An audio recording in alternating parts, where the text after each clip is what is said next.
All right, welcome back everyone to block party number 25. And we are actually about half an hour into a meeting on organization, and we just reviewed a Google Doc that has all the great info. And Danny, you wanted to screen share. Did you want to do the screen sharing? Is it up? It is, it is. There you go. I think that's what everybody needs to know. Okay, how to say bullshit in sign language. So it's kind of like, I imagine you do it kind of with a motion like this, boom, like that, or like B, like the letter B. I think you're holding, what's the letter B in sign? A, B, is that B? Right. So boom, like that. It's like, there it is. The horns and the poop. The horns and the poop. Yeah, okay. Right on? So, yeah, I'd say that's a very useful sign to evoke. Except Well, it thank takes two hands. You need a one. We have to come up with a one-handed bullshit. Right. Here, like, Go for it. I don't know. How would you do that? Anyway, to be continued. Anyway, so I think we can just co-evolve. I think it'll just be like creating a new language. Now, Sophie happens to be there in Nicaragua. This is actually very relevant, this story that I'm about to tell. So in Nicaragua, apparently prior to the Sandinistas taking power in '79, the Somoza dictatorship, which spanned 3 different Somozas of the Somoza family, and I'm not talking about the drinks, I'm talking about the dictators. Under the Somoza dictatorship, bless you, if a child was born deaf, they would just kind of be put in a corner and told to, I don't know, shuck corn or whatever manual, whatever, but they didn't really have an opportunity to communicate with folks. In come the Sandinistas and say, well, this isn't right. And so they bring them all to Managua, right, to a center for, the deaf, right, a big school for the deaf. So you got all these kids running around, right, who haven't really communicated in any form with anyone. And, so the Sandinistas put him down and they have him, learning to like the ABCs and all that. Meanwhile, all the action was happening at recess. And what was happening? Well, here's what happened. The kids just started making motions to each other, like ball, they do something like this, and hey, stop that, they do something like this, and but they would just do what came naturally to them. And Noam Chomsky fans would be very inspired to hear that the syntactic structures in the brain that Chomsky pioneered decades ago, as a much younger dude, we have built into us syntactic structures, and that are just a receptacle for language, whatever that language may be. Well, these kids co-created a whole language with syntax from nothing, right? And so anthropologists and child psychologists and linguists and came to study this, right? Because it was like that moment 200,000 years ago when our hairier ancestors came up with the first hunt, woman, whatever, and obviously we can't go back in time, but you could study it happening right here, right now in Managua, Nicaragua, right, at the School for the Deaf. So so why am I bringing it? Why is that relevant here? What's relevant here is we are becoming a new species, an integrated, peace in, peace out, unified species happening right now, in a conversation happening right now. This is a new instantiation of a whole new organism, which happens to be vastly more intelligent, vastly more sense-making, vastly more loving and compassionate, because that, oops, if I step there, I'll squish bugs. I didn't know that. I'm really glad. Oh, eating meat means people have to die? Yeah, the cow people have to die in order for you to eat that. Well, shoot, I don't want that. I didn't know. Well, now with this, we can all know that which we all need to know, right? And we can have each other's backs. And so all I'm suggesting here is that a new language is appropriate. and not just sign, not just words, but ways of being is part of the language, right? Like if I'm being too loquacious, Peter, pretend I'm being too loquacious and jump in compassionately. So as I was saying, I'm just like, I'm really smart, and I'm Hello, really smart, Damon. and Damon, yeah, I've my been, friend. yeah, What you're saying is really pressing, but at the uh-huh. same time, I think the conversation was aiming more toward the left there, and we're wanting to keep it on track as best we can. But please hold that thought. Thank you, Peter. Awesome. Well, great. Well, who has a clear vision of what left means? And here, let me take off the earbuds so that my queen can hear as well.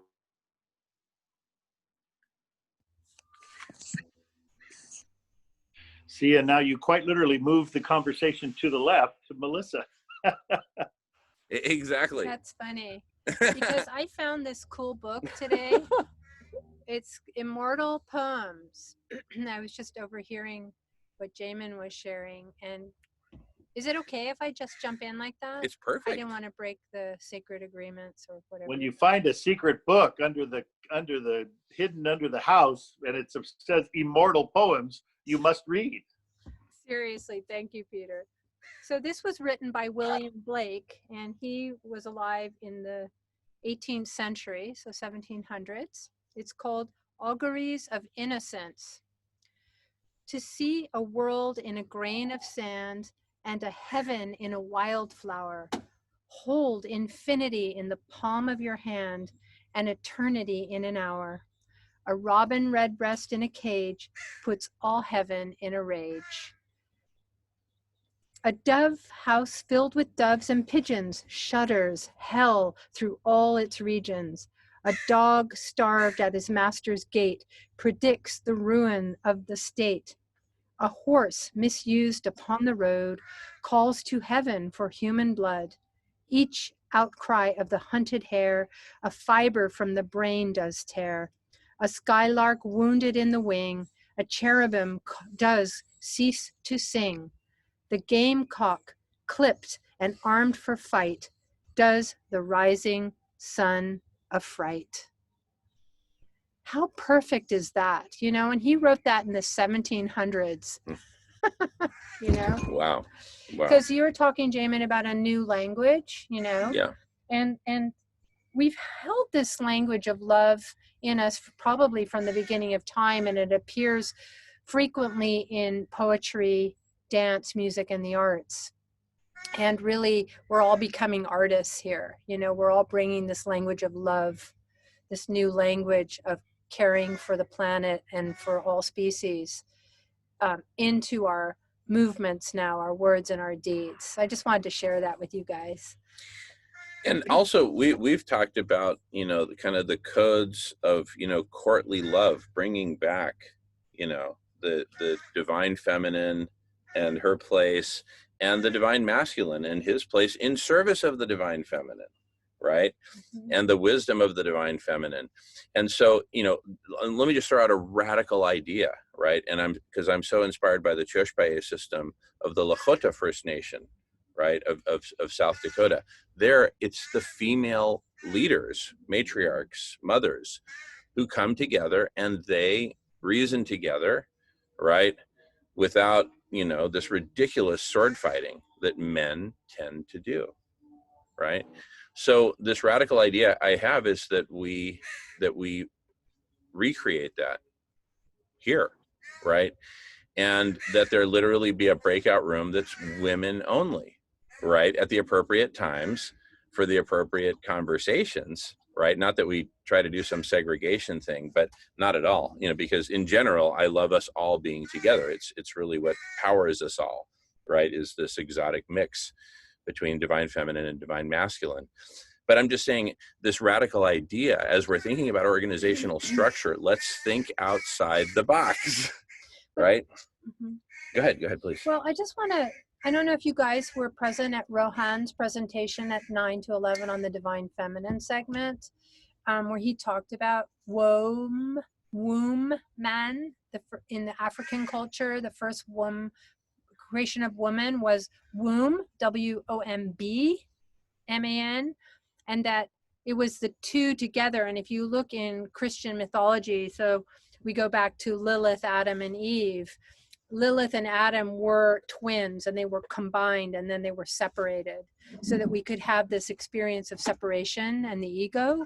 And now we're coming back together again, the masculine, feminine. So I think, Jamin, just based on what you're saying, it's like really, I don't like this idea of separation personally. I think, women always find their circles to talk. I really think that, going off what Rohan was saying today, the divine feminine is in all of us. It's in the man and the woman. And really, it's important for us to keep co-creating together as the male, female, in the divine feminine, which is now the energy that's here on this planet, regardless of what gender we are. It flows through all of us.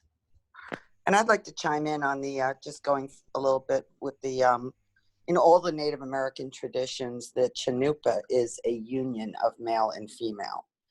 So you have to do that in ceremony before, they're joined to transmit whatever you're trying to transmit to spirit. I also received some divine information that our brains are actually starting to, I guess, desegregate or reintegrate. So we won't have separate, as evolution goes forward, we will not have separate hemispheres, and we'll be able to think with one mind. Beautiful. Beautiful. Well, Rudolf Steiner said that the polarities will be ceasing to exist, like the male female will be blended. And you can see that already happening now when you look at transgender. It's the blending of the yin yang. It's here. Well, I'll pop back in. I got to go eat something. Okay, go for it. All right, sweetheart. love you guys. Love you. Great sweetie. seeing you. Thanks.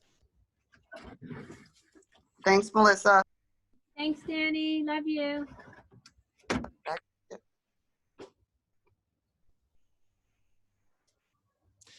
What's so exciting is it feels to me like, part of the creative work here is, what are, the basic creative agreements, which we addressed thanks to Danny and Bridget on the Google Doc, right? And I feel like we're really miles ahead on that in terms of basic fundamentals for making it a safe space, et cetera, et cetera. I think some of the stuff we've been talking about in the last few minutes is kind of like really exciting, higher level kind of new territory, right? And this is an evolution, right? It's not like, oh, okay, all right, we're all here. Okay, great. Let's figure out how we, relate to each other. We're preparing for a river of humanity flowing in here and saying, hey, what's up? I heard amazing stuff is going on here about feeding everyone and cooling the planet and just really amazing, saving, healing, and transforming life on Earth. And so we need to prepare for that. And we just need to constantly keep in mind that next week will always be different from this week, right? I mean, that's kind of the nature of the singularity. And it's such a steep, and I mean, Ray Kurzweil predicted over 15 years ago when he published The Singularity is Near. And I met with him at Microsoft when he was on his tour. And he had predicted that by now, the rate of change of everything would be so fast that the experience of being human would be fundamentally transformed.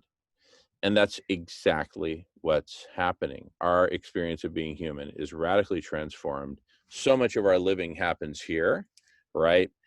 And, just to give a personal example, for me, after 14 and a half hours of doing this, on a Friday night, I just kind of collapse and I just sort of want to just disconnect. It's so intense because it's like we're halfway through the dimensional enhancement and then we go back to reality and watch Netflix and drink a beer and go to bed and, pay a bill, right? And then, a couple of days later, we're almost through. And then, it's like, I kind of want to be like the Avatar who just makes the transition already. You know what I mean? And when we really wake up. But anyway, I'm being a little dramatic. But why am I saying all this? I'm just saying in whatever agreements we come up with and whatever structure we come up with, I think it would be very healthy for us to simply acknowledge the reality that next week it's always going to be different. And that's not because we're, addicted to change. It's just that change is upon us. Anyway, I've spoken a lot. I'm going to go on mute.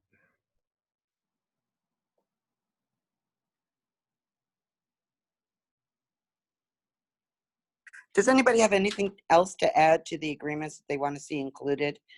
Because I'll just clean that thing up and get it out to everybody tonight, tomorrow, something like that.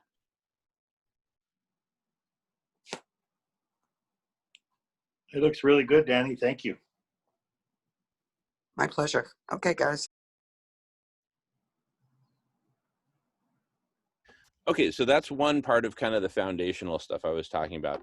Another part is that doodle poll that Summer Rose kindly put together. Does anyone have that link handy to the doodle poll that she sent out to everyone yesterday when we were in the meeting? Yeah. Oh, thank you, thank you, thank you. Bridget's going to fetch it. Thank you, Bridget. Thank you very much. You see, that's collective intelligence. We state what we need, and someone's got it. You know what I mean? How cool is that? This is us making the transformation. Okay, I need a shoulder massage. How can I get that?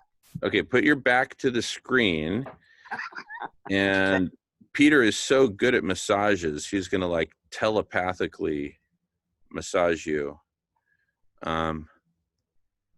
Okay, doodle poll. All right. I'm just going to pull it up just to see where it's at. So, okay, only 2 people have filled it out so far. I'm going to go ahead and screen share and fill it out myself, just so that we do it as kind of partly as a training, right? If that's not too Napoleon Dynamite for people. Let's see here. Okay. All right, screen sharing.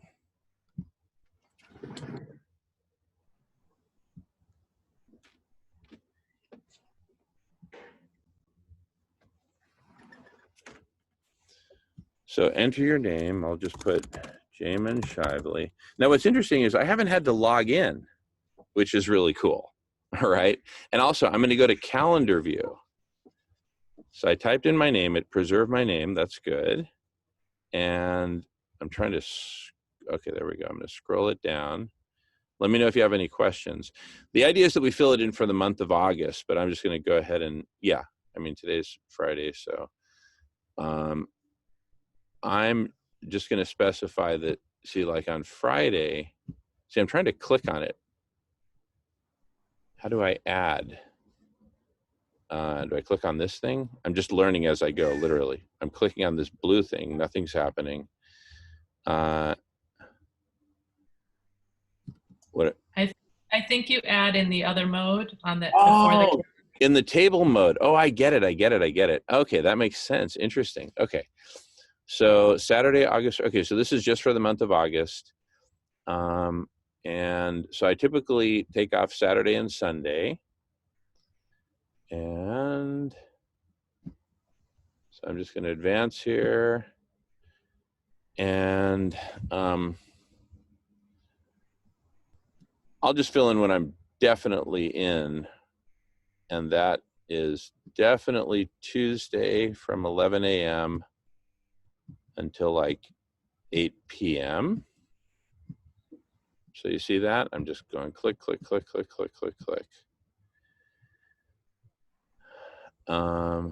Okay, so it's in hour chunks. That's perfect. And then Tuesday, and then Friday from 7 a.m.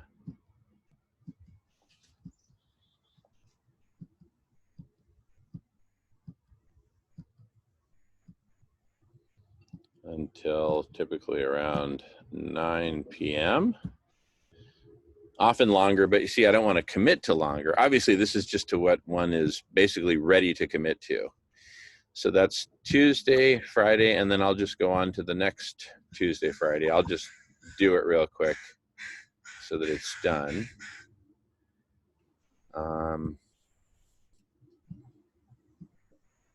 I wonder if I hold shift, will it let me do 3 at once? No. Okay. I was just seeing if there was a way to speed it up. And you see the send, which is the save when you're ready. Oh, and that's the same thing. Okay, and then can I come back to it and edit it later? She said yes. Okay. All right. Good. Thank you.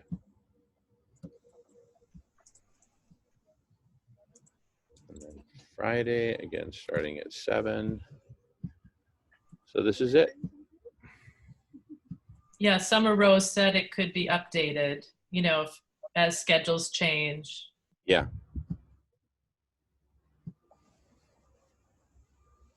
Right. Perfect. And my thought is, rather than look at this as something where, oh, I have to see where nobody else is doing it and then I'll fill in even if it's not convenient for me. No. You just go and blindly put when you want to be there, when you actually want to be there and would love to party it up with others. Because the way I'm looking at this is as follows. Once people express their heart's desire, then we know when people are going to be there, when minimum one person is going to be there doing their heart's desire, right? And like all these times, I'm definitely going to be there. To find me there. And then once we look at it as a whole and we periscope through everybody and we say, okay, during what times are there people and during what times are there not people? We simply open when there are people and we close when there are not. It's that simple. That's how I'm looking at it. Does anyone else have a different view, or does anyone else want to applaud my view? I'll 3 cheers you, and I'll also ask you, can you edit because I have trouble with this. I'm on a phone. Yeah, It's I'll be not happy to. cooperating. Yeah. So this weekend, I'm East Coast, and sometimes I'm up, it's like 4 a.m. So I can do early mornings. Well, But because it's actually, not that, yeah, go ahead. I don't know if I can edit yours. I might be able to go in and just write Danny per Jamin or something like that. Okay. And just kind of create a new persona. Yeah, that makes sense. Okay. You see how we can solve everything through conversation? Jamin, since your screen share is blurry to me, do you see above where you're filling in the time zone for that page? Mine says Los Angeles. Yes. All times displayed in America / Los Angeles. Okay. Yeah. Thank you. Absolutely. Yeah. All right. Let's see here. Okay. So I am provisionally complete for the month of August. So I'm just going to hit send here. Boom. I hit send. And let's see what happens. Thank you for participating. You've successfully voted. I'm going to go back to the poll, right? And now it seems to know that I am me because it's not letting me add a new thing, right? Now there's Danny. I'm clicking on this. Oh, apparently it is letting me edit Danny. I'm going to put Danny per Jamin. Should we just do it now, Danny? Do you know when you want it? Or Yeah, so I can go pretty much, I would say 9 a.m. Eastern, 9 to noon on Saturday and Sunday, if you like. Okay, not 9 a.m. to noon. That would be on Pacific time, because remember I'm going to do this in Pacific time. That would be 6 a.m. to whenever. Now, for some reason, this only starts 9 p.m. August 1st, and I don't know why that is. It doesn't seem to let me go back. Let me click on calendar and see what's going on here. Okay, this has July, August. That may just have been how she set it up. Okay. Anyway, I'll go back to table, and okay, that's fine. So it looks like the earliest I can schedule in for is Sunday, and that would be 9 a.m. would be. Well, this is weird.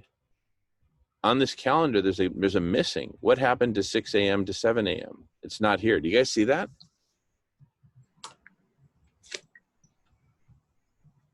Yeah, I see what you're talking about. And does that time just not exist or something? It's like, that's weird. Maybe it's just a glitch. Maybe we're the first people to discover it. Or maybe they just, I don't, this is ridiculous. Anyway, Danny, so I'm going to put you in from, you want to be in from 9 a.m. to noon Eastern time, which is 6 a.m. to 9 a.m. Okay. And yep. And okay, so I've got you in the 2 hours that I can put in there. And then you want that for every Saturday, Sunday? Yeah, so far. Okay, let me do Saturday, Sunday first, and then I'll come back to the other days of the week just so that Okay, it makes it easier on my brain. Okay, so Saturday, starting at, well, I'm just going to put you in when I can, from 6 a.m. to 9 a.m. Pacific time. All right, and then Sunday,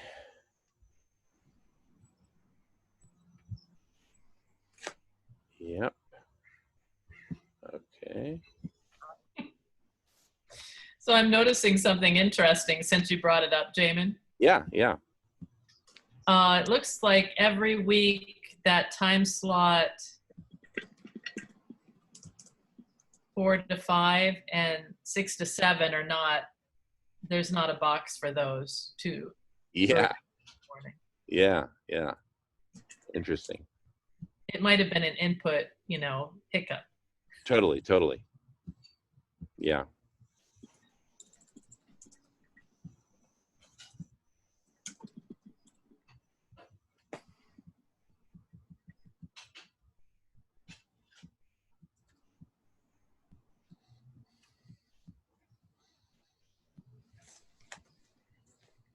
At least the main times they're all there.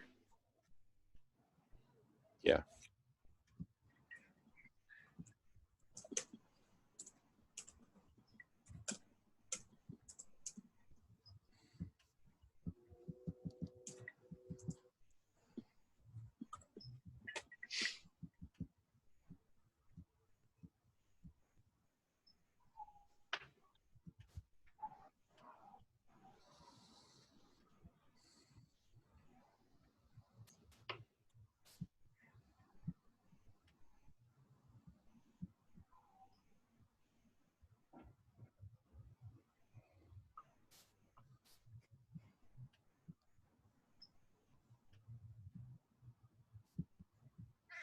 All right. I got your Saturdays and Sundays in. Is there any other times that you want on here, Danny? I have to do some time blocking, so let Yeah. me come back in, Perfect. a couple days. Thank you. Sure. Now I'm going to put update. So I'm clicking update. Yeah, and I'm happy to help you anytime. And then I'm going to go back to the poll and let's see if it saved all that. And it did. It did. Okay, good. Great. So now we can look at the calendar view. Maybe that'll give us a more holistic view of how this whole picture looks. Let's just look at those kind of core hours. Oh, interesting. So what it's doing is it's making it green where anyone has scheduled time, and red where there is no one, right? And I think it'll also show the number if it's like 2 or 3 or however many people are signed up for that block of time. So you can see when there'll be a lot of people, a few people, whatever, right? Question? Yes. Did that go out to everybody we have an email for? I think it's just a link. I don't think it was sent in the email. So let me take it upon myself to email that to everyone. Perfect. Yeah, great, Danny. I didn't even think of it. There were many that weren't able to attend. Totally. Oh, well, this is why we meet and sort this stuff out. So let me go ahead and save that link.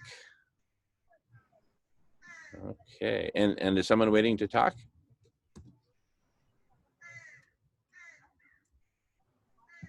Speak if you have anything to add. Right. Just wanted to say hi to. How are you?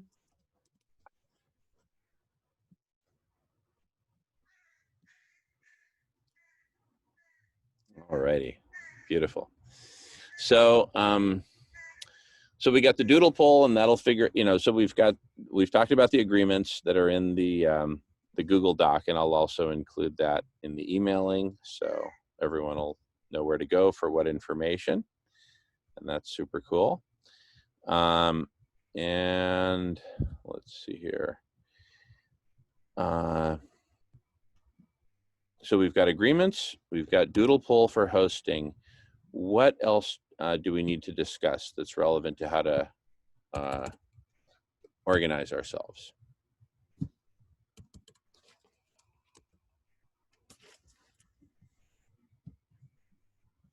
Okay, do we have a formal request system for, let's say Danny wants to get an art group to come from 9 p.m. to 11 p.m. and just play music and draw?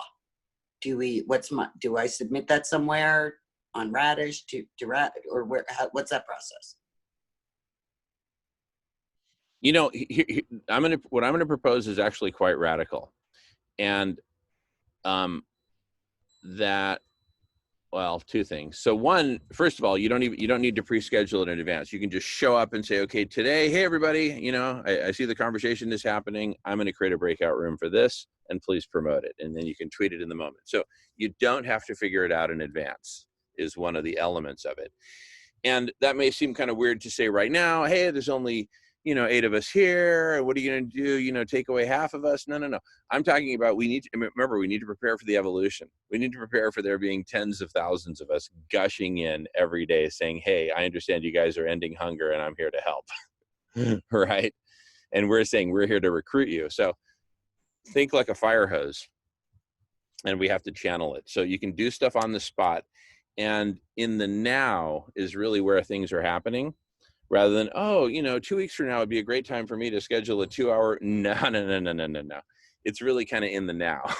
I mean, that's part of the evolution, is that we really compress it down to now and figure everything out now, because we actually don't have a lot more time than now. Right? So that's the first half of my answer. The second half of my answer, because calendars are still valuable and people want to know when Danny's going to be talking about X, Y, or Z, or leading a conversation on X, Y, or Z, let's put it in the calendar. How do we put it in the calendar? Let's create a Google Calendar, and let's determine who has access to the calendar, right? Let's not make it public, because then people will start drawing on it and putting lipstick on it and stuff like that. No, let's, basically those who are, hosts or whatever by default will have access to the calendar. And then anyone who wants to add stuff, you basically have to know a host. Well, the numbers of hosts will grow to the dozens and then hundreds and then thousands, right? And so if you know a host, you can put something up on the calendar. Let's just make it really simple. So only hosts have access to the Google Calendar. We put it up on the website, problem solved. What could be simpler, right?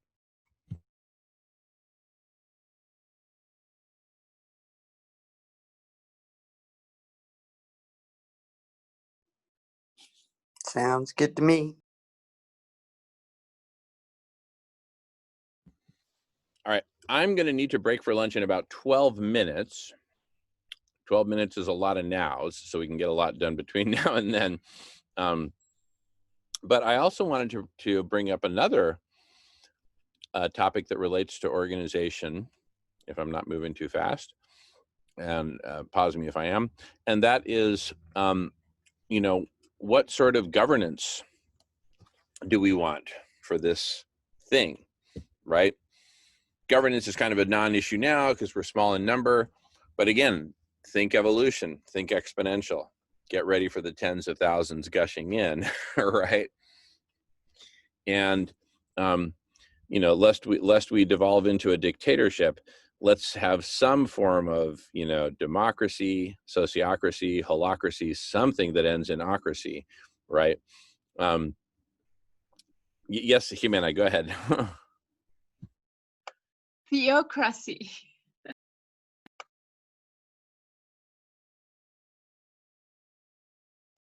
I guess you're not hearing me.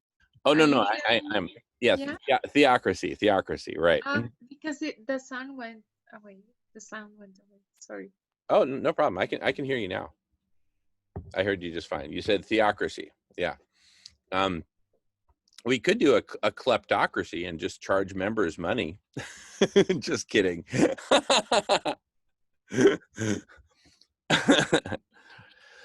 Okay, somebody says, can you define? Oh, the other ocracies. Okay, so sociocracy is a form of democracy where basically to participate in the voting, right, you kind of have to have hung with us for a while, right? Let's say we have sociocracy here. Everyone in this room would be in because you've hung with us, you know, dozens of hours each, right? So it's not like you just showed up 5 minutes ago. Somebody who showed up 5 minutes ago would be able to participate in the listening, but not in the voting, right? And so, you know, in an ideal transparent sociocracy, if we wanted to make it fully transparent, you broadcast everything all the time, you record everything with intent to publish, nothing is behind closed doors, and everyone has an opportunity to participate. The doors are de facto open to everyone. You don't have to pay to be a member. You don't have to, you know, there's minimal filters. You basically just have to come with good intention.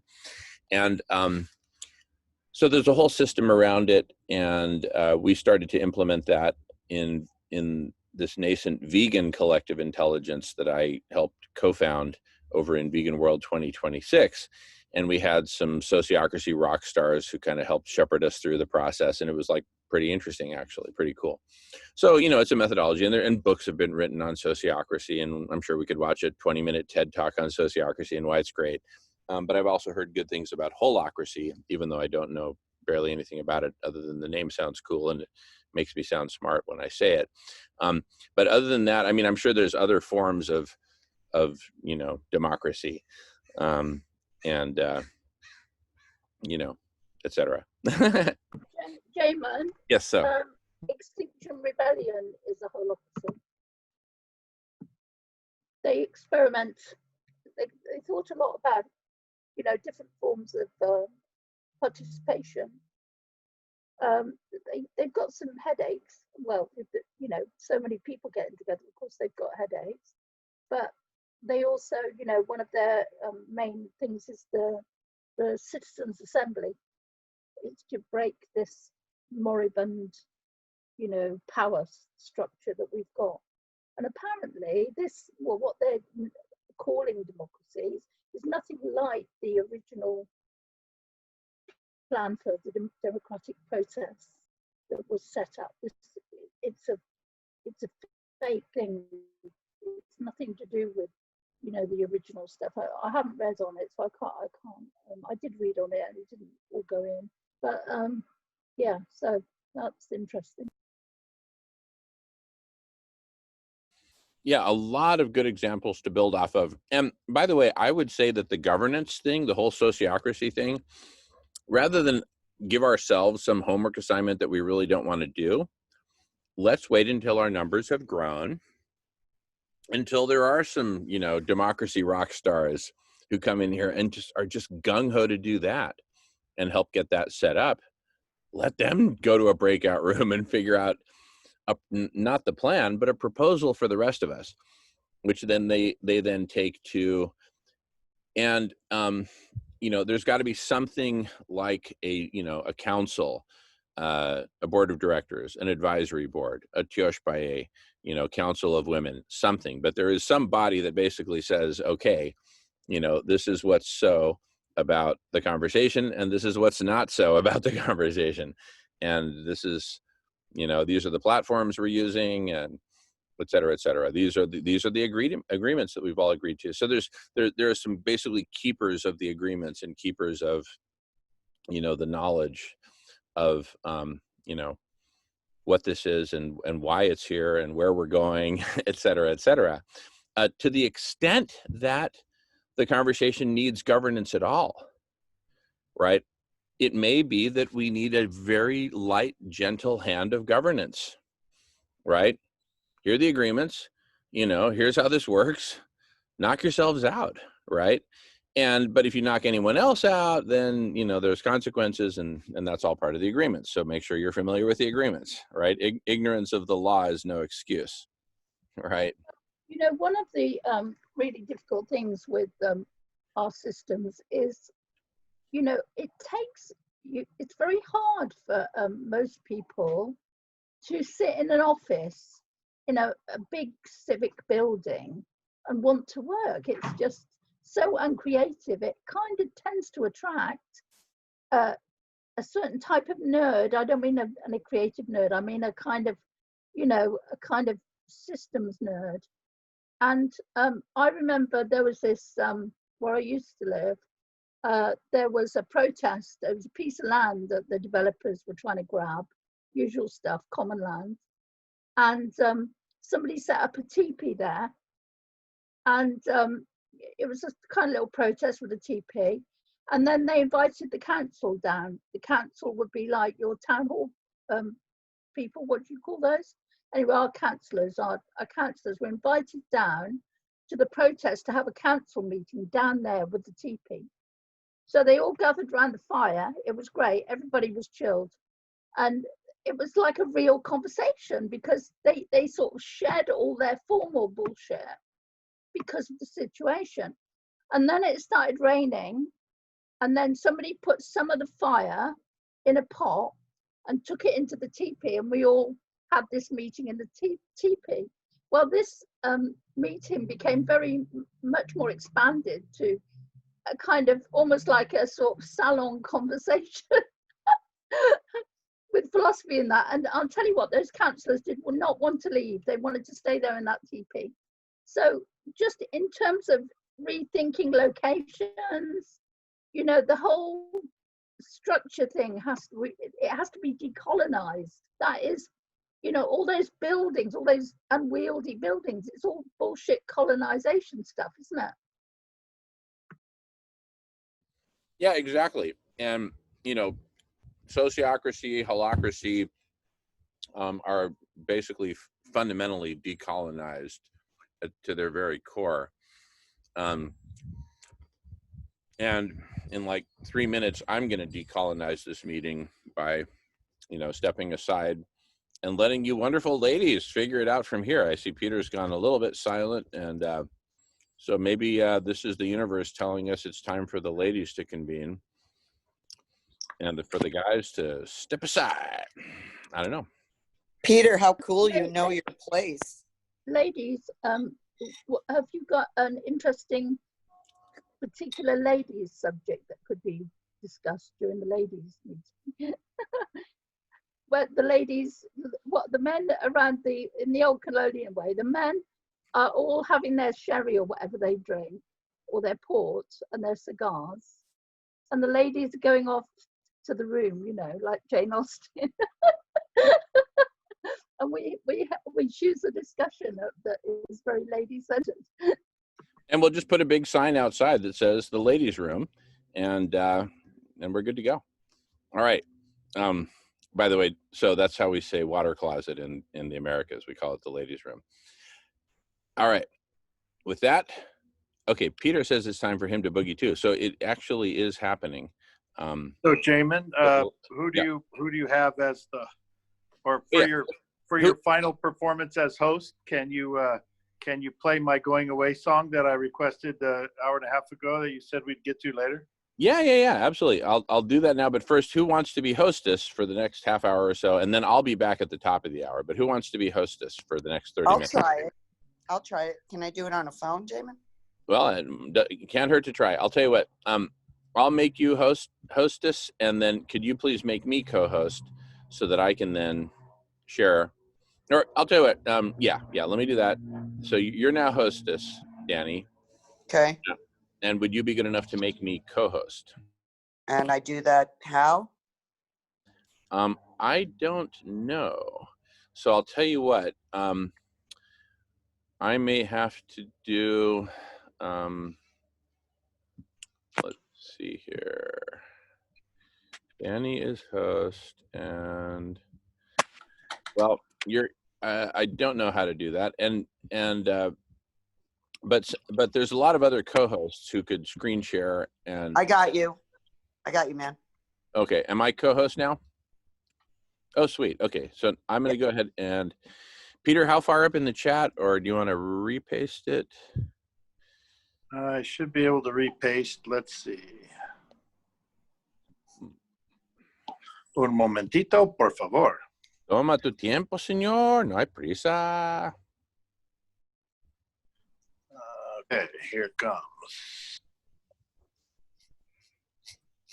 There you go. A nice, sweet little song called How Beautiful the World Is.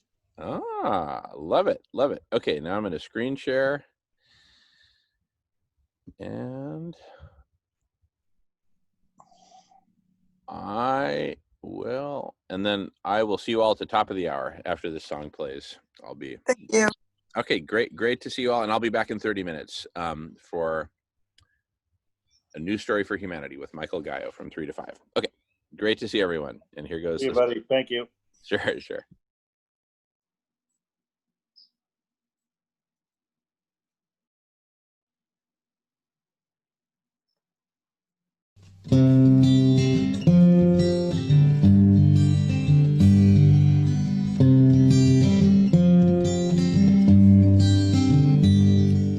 Can't believe how beautiful the world is. How lucky I am to be alive. I see redwood trees and mountains, flowing rivers to the sea. I see the same beauty in the eyes of you and me. Can't believe how wonderful the world is. How grateful I am to be alive. But Mother Earth is crying, can you taste her tears? Future generations are depending on us here. 'Cause I can see how fragile the world is. Winds are blowing, storms are brewing, ice is melting, oceans rising, nature's calling, trees are falling, birds are dying, the earth is crying.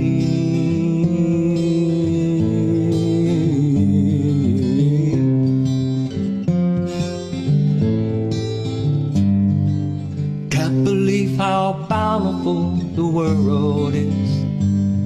How awesome it is to be alive. But the way we've been living, we take more than our share. I don't know what we're thinking, if we're thinking that we care. I know that times are scary, but there's a feeling in my bones that we can work together to make this place our home. Let me be how beautiful the world is. A peaceful planet, and let's grow with it. Make it flower, solar power, water flowing, gardens growing, people blowing. Let's get going.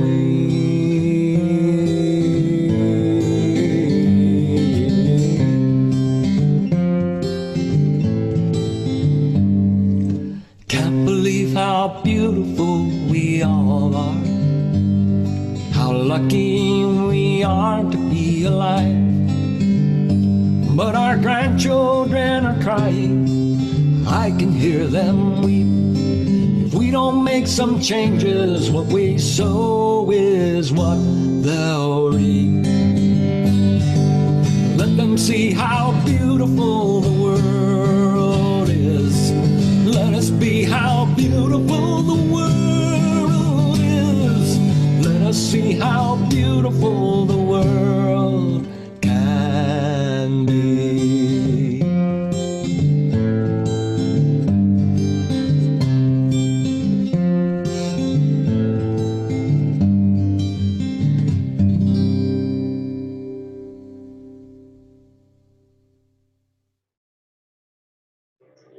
Yeah,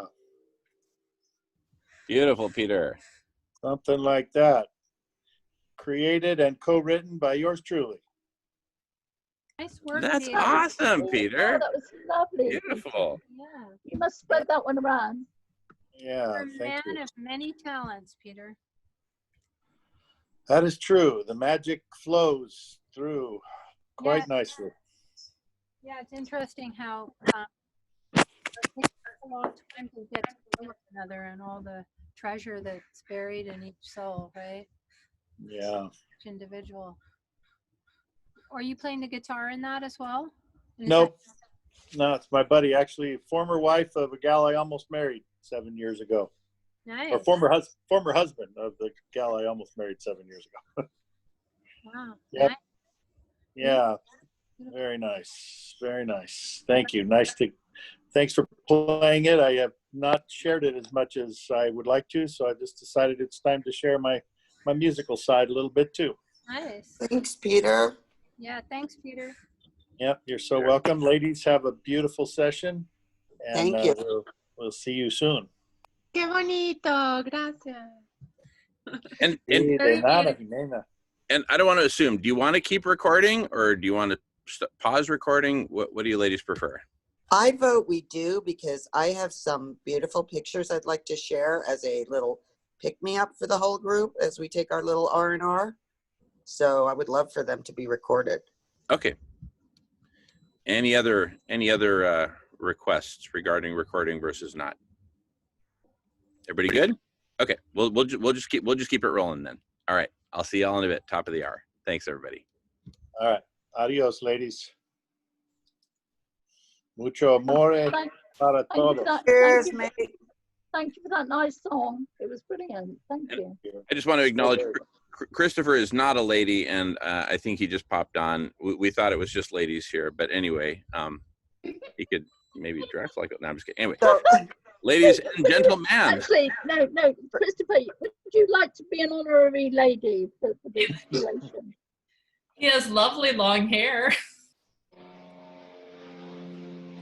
Chris, we're going to honor your female side at the moment. I'm going to show some pictures, some beautiful pictures for everybody to take a beauty break. So let's see. I'll mute myself.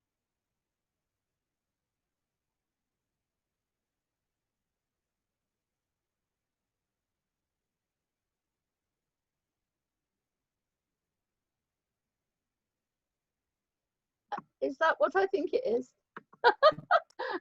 I'm not sure where your mind went. So I thought it was some kind of chrysalis situation. yes.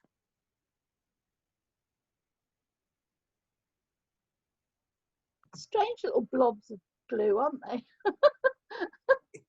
They are.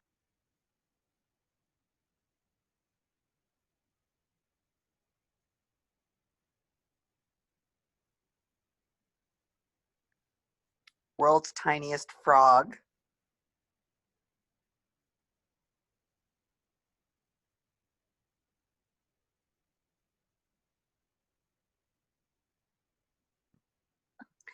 So there's. Sorry. Go ahead, dear. Go ahead. Well, I don't want to interrupt the beauty break, which is really nice, but I have a proposal for our ladies' salon conversation. And that is that we talk about romance in terms of changing the world, the role of romance in changing the world, the role of romance in revolutions and in changing the world. That's what I would like to talk about. Then you should commence. Wait for the beauty break. Is it, are we done on the beauty break?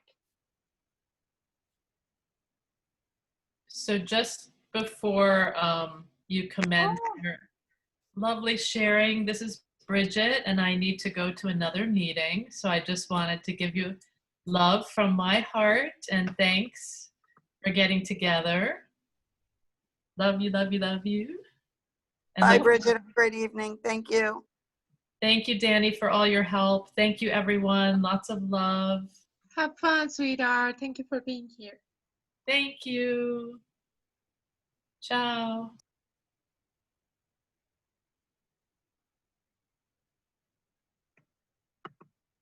So you have the Yeah. floor. Okay, right. I've been thinking about this a lot, and I want to see what other people think about it. Years ago, I read, there's a songwriter called Ewan McCall. He's an English songwriter, but he married Pete Seeger's sister, Peggy Seeger. And Ewan McCall was very much part of the worker labor movement. He used to go on demonstrations with his ballad sheet, selling it for 20p or some tiny bit of money. And he put out a love song on this demonstration. And this love song was The First Time Ever I Saw Your Face, which everybody knows, right? So it took 10 years approximately from that song just being distributed on some hole in the wall demonstration to it being taken up by Roberta Flack and becoming a world stunner love song. Now, I read this stuff in this book about what Ewan McCall had to say about romance. And he said that it was absolutely essential for revolution that there would be a romance, because he said because it motivated people, especially the grassroots. And I was watching recently, that film Reds, about the workers' movement in America and the Russian Revolution. It's with Diane Keaton and Warren Beatty. Do you know the film? Yes. And it's got a lovely, it's the story of John Reed. John Reed wrote 10 Days That Shook the World, and they were part of the struggle, the struggle for revolution and all this kind of thing before it all went AWOL. And they have this beautiful love story in the middle of it. And I just want to hear your thoughts on that. I've just said something about what Ewan McCall said. He said it was essential. And there's another thing about Ewan McCall. I found an interview with Peggy Seeger. He left his wife in England. He fell madly in love with Peggy Seeger. And Peggy Seeger said it was extraordinary. He could not keep his eyes off her. Now, she's no Marilyn Monroe. We know that. She's just like an ordinary, but he was in love. He had those love eyes. And he just could not keep his eyes off her. He was absolutely 100% besotted. And it was part of his, his revolutionary fervor and part of his songwriting, manifesto, and aimed to change the world through song and all that kind of thing. So, yeah. So have you got any thoughts? And it sounds a bit random. I haven't pulled it together, but maybe as a group we can think through and pull it together.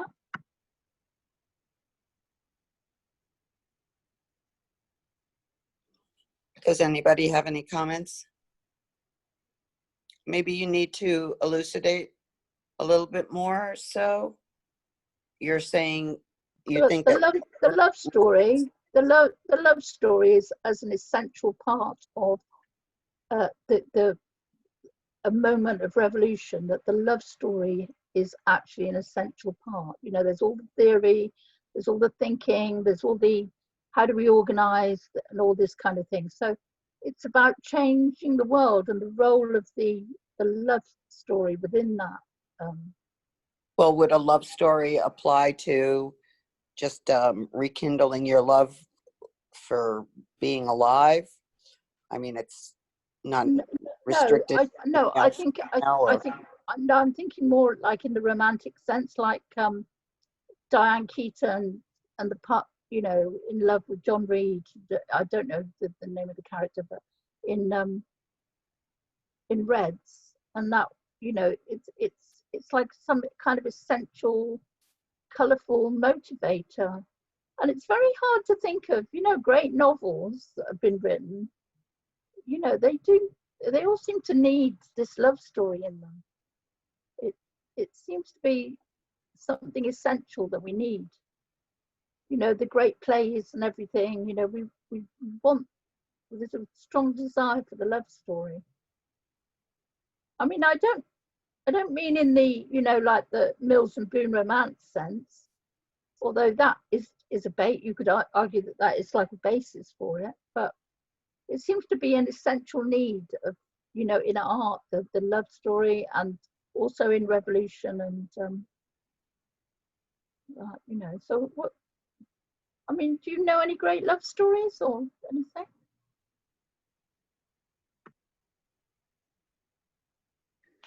I was a lit major in my undergraduate work.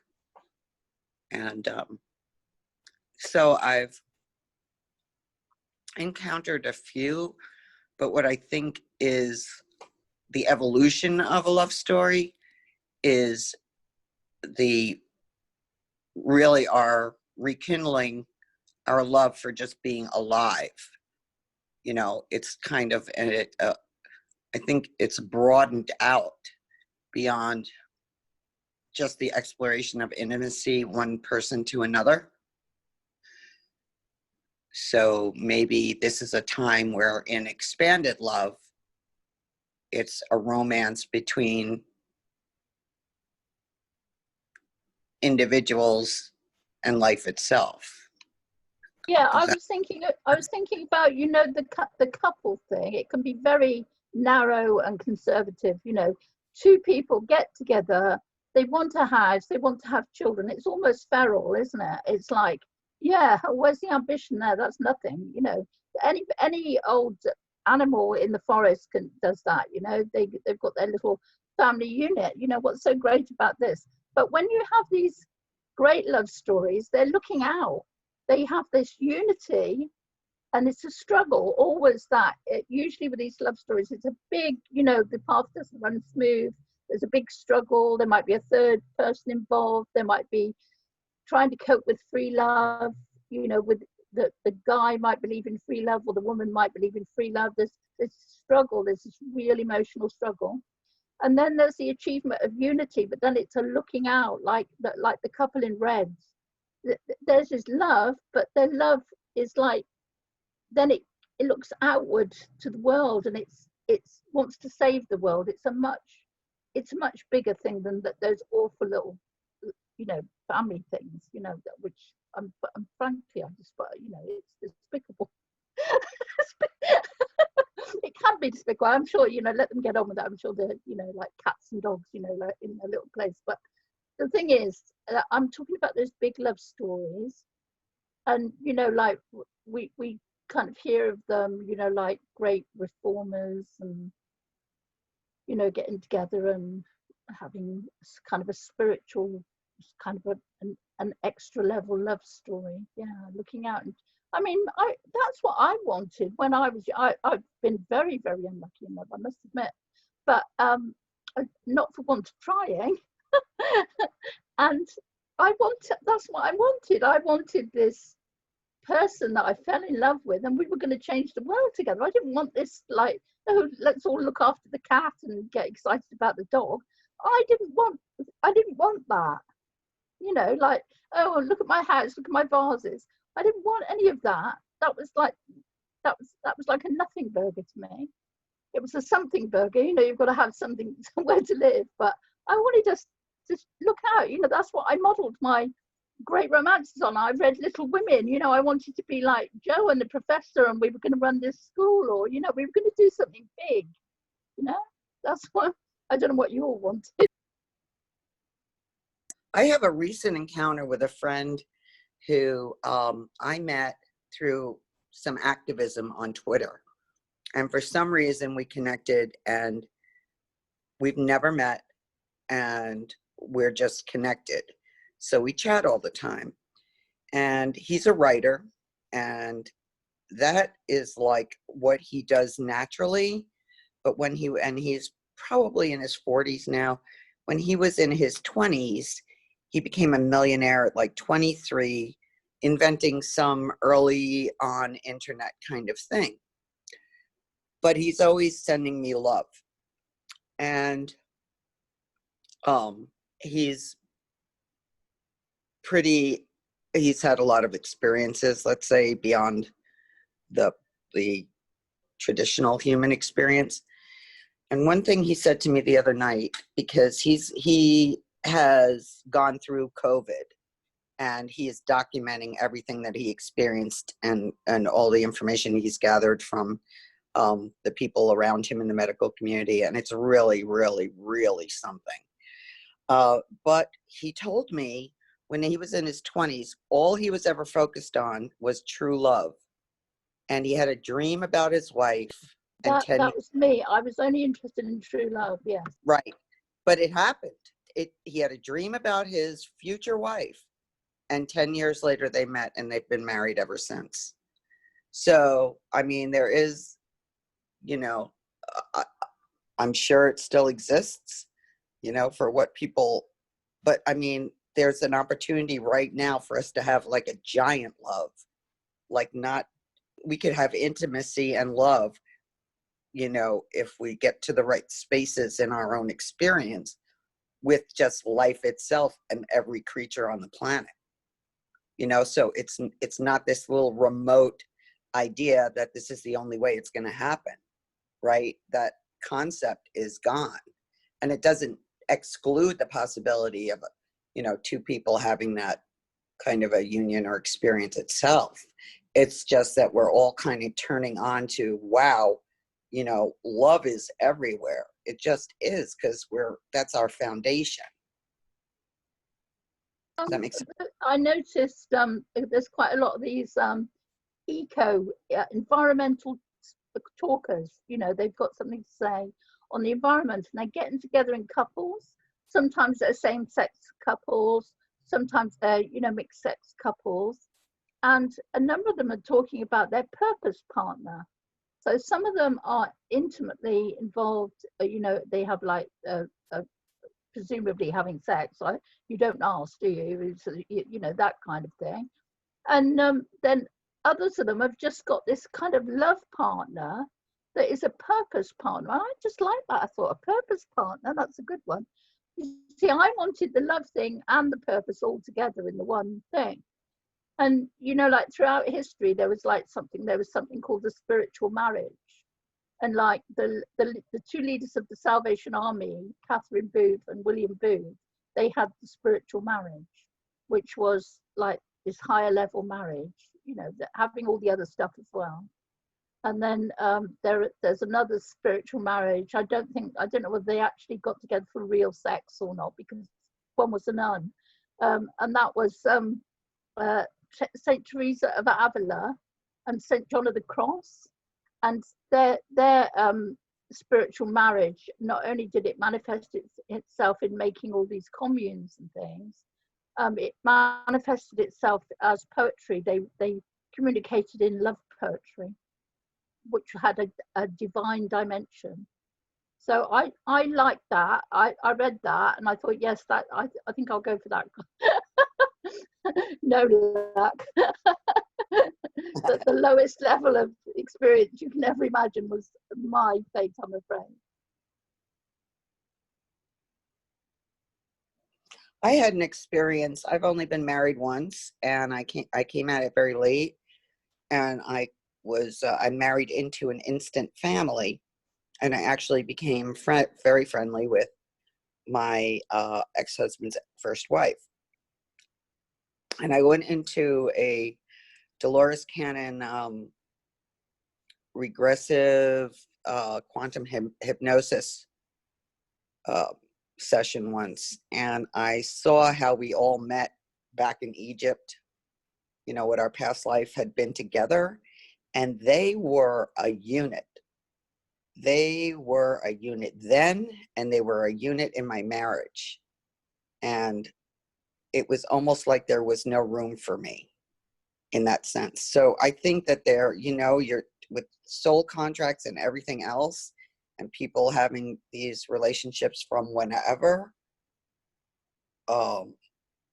you know, people come in together sometimes. They're here for a purpose. You know, it's part of their commitment or their contract, and it just is. So, you know, some of these other relationships that you speak about might have been, you know, part of the predestined package. Is that possible? I think so. I mean, we have, it's quite common to hear of couples going into business together. So in a sense, they're doing the, oh, we'll change the world, you know, we're going to start our floristry businesses and roll them out, you know, so there's that. But there's this other higher purpose model. But what I do like about the higher purpose model, it's not inward looking, it's looking out into the world, and it includes people, you know, because if you've got a good relationship, they've worked through all the jealousy issues and all that kind of thing, and they can include others. You know, so many of the little narrow little coupley situations I've come across, that, you know, they're scared of other women, or they're scared of other men, you know, because they haven't actually evolved their relationship into whatever it needs to evolve into. It can be complicated, all that. It's a complicated thing, you know. It can be. Some people, they can get there, but other people it's very complicated. Like years ago, somebody did this little quest test on me. It was like, you're in a forest and you find a cup. What does the cup look like? And the cup represented your material outlook. And then the next bit was, there's a river, a stream, and you have to cross it. How do you cross it? Well, for this stream, I'm telling you, I chopped down equivalent of 2 redwood trees. How the frig I did it in my imagination, but I was chopping those trees down, and it was a tiny little stream, and I had to get these trees down to go across it. Anyway, that represented your outlook on sex. So that showed to me, you know, it was a bit of a struggle going on there. Other people it's easy, but it has got lots of dimensions that are complicated. Everybody has, you know, so many people have really horrible trauma, terrible emotional trauma from relationships.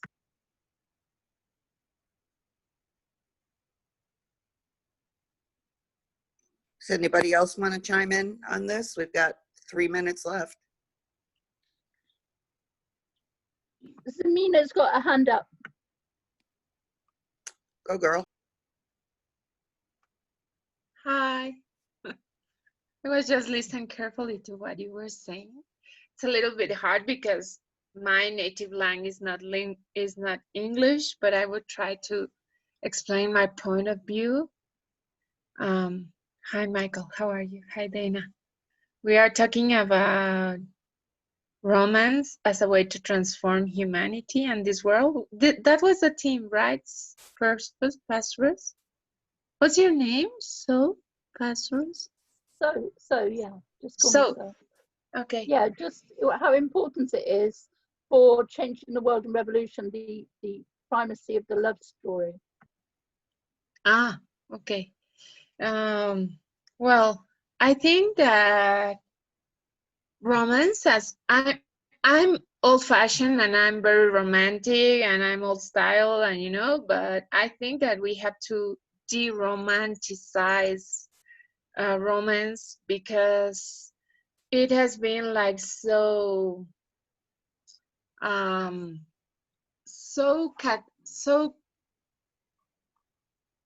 like in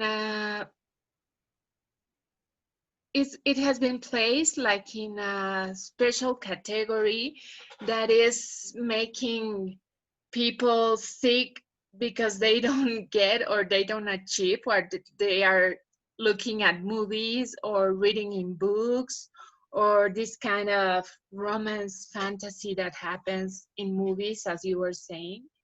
And in a war, well, things are very different, right? Heroes and heroines and romance, and life is about to end, so we have to seize the moment. So I think that they act that way because there's time in the game, right?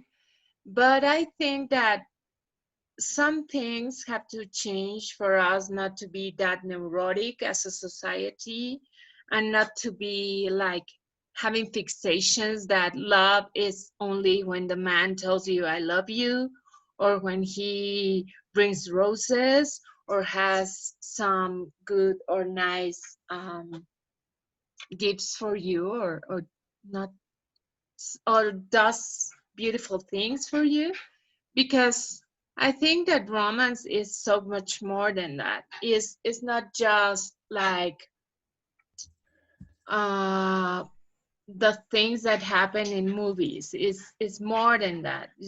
Romance is daily life,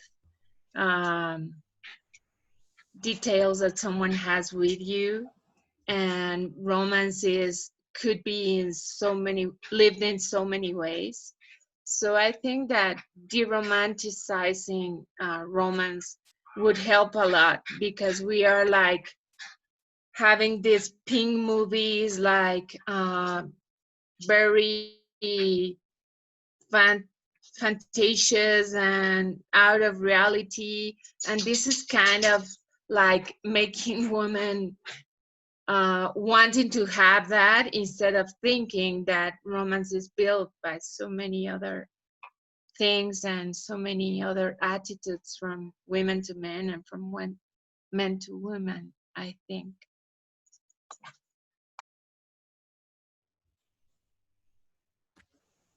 Beautiful. Hello, everyone, and welcome, Michael. And we are recording from the previous segment. Shall I stop that now, or do we need some closing words? Anything anyone would like to add to the end of the previous recording? I'd love to add something to that, to these beautiful words. Is it starts, the way we redefine romance starts with the way we redefine how we look at ourselves and how we nurture intimacy. And when we start nurturing intimacy from an inner place rather than an outer place, then we can stop feeding into the codependence that comes with romance and sentimentality, and really start from a strong structure of intimacy. Into me, I see. So you're not here to complete me, because I'm already whole. And if I meet you in a relationship and I'm already whole, then I'm not codependent on you to make me anything else. And I see a couple as three, not as two. It's two wholeness, creating a third wholeness. So that's just what came up to me when I heard you. Thank you.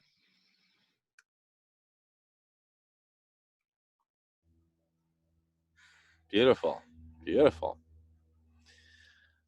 Awesome. All righty. Well, are we complete on the previous segment? And shall I stop recording and start a new one? Let me stop recording.